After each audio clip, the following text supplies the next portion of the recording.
Hello friends, welcome to రుచి వంటిల్లు. ఈరోజు మనం ఎండాకాలంలో మజ్జిగ ఎక్కువగా తాగుతూ ఉంటాము. అదే మజ్జిగని మరింత టేస్టీగా ఎలా తయారు చేసుకోవాలో చూద్దాము. ఈ మజ్జిగను చాలా ఈజీగా చిటికలో ప్రిపేర్ చేసుకోవచ్చు.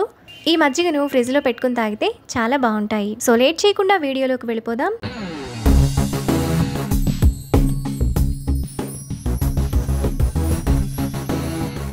ముందుగా ఈ మజ్జిగ చేసుకోవడానికి మిక్సీ జార్లో 1 ఇంచు అల్లం ముక్క, 1 రెమ్మ కరివేపాకు, 1 టీ స్పూన్ జీలకర్ర,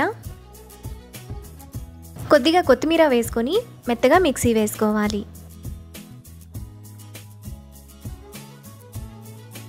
ఇలా వేసుకున్న తర్వాత అందులో 1 కప్పు పెరుగు వేసుకొని ఒకసారి మిక్సీ వేసుకోవాలి.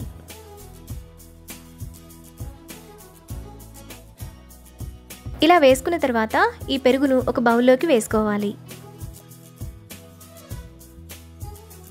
ఇప్పుడు అందులో 3 గ్లాసులు నీళ్లు పోసుకోవాలి. మజ్జిగ మీకు ఇంకొంచెం పల్చగా లేదా చిక్కగా కావాలంటే వాటర్ని అడ్జస్ట్ చేసుకోవచ్చు. తరువాత ఈ మజ్జిగలో టేస్ట్కి తగినంత ఉప్పు, చిటికెడు ఇంగువ, 1 నిమ్మకాయ రసాన్ని పిండుకోవాలి. ఈ మజ్జిగ మనకు అరుగుదలకు కూడా చాలా మంచిది. ఇప్పుడు మజ్జిగను ఒకసారి బాగా కలుపుకోవాలి. మనకు చాలా టేస్టీగా మజ్జిగ రెడీ అయిపోయాయి. ఇప్పుడు ఈ మజ్జిగను ఫ్రిడ్జ్లో పెట్టుకొని చల్లగా సర్వ్ చేసుకుంటే చాలా బాగుంటాయి.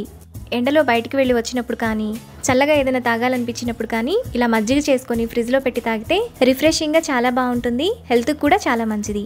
అంతే, ఎంతో సింపుల్గా టేస్టీగా చేసుకునే మజ్జిగ రెడీ. ఈ రెసిపీని మీరు కూడా ట్రై చేసి మీకు టేస్ట్ ఎలా కుదిరిందో నాకు కామెంట్స్లో షేర్ చేయండి. ఈ వీడియో కనుక మీకు నచ్చినట్లయితే లైక్ చేసి, షేర్ చేసి, సబ్స్క్రైబ్ చేయండి.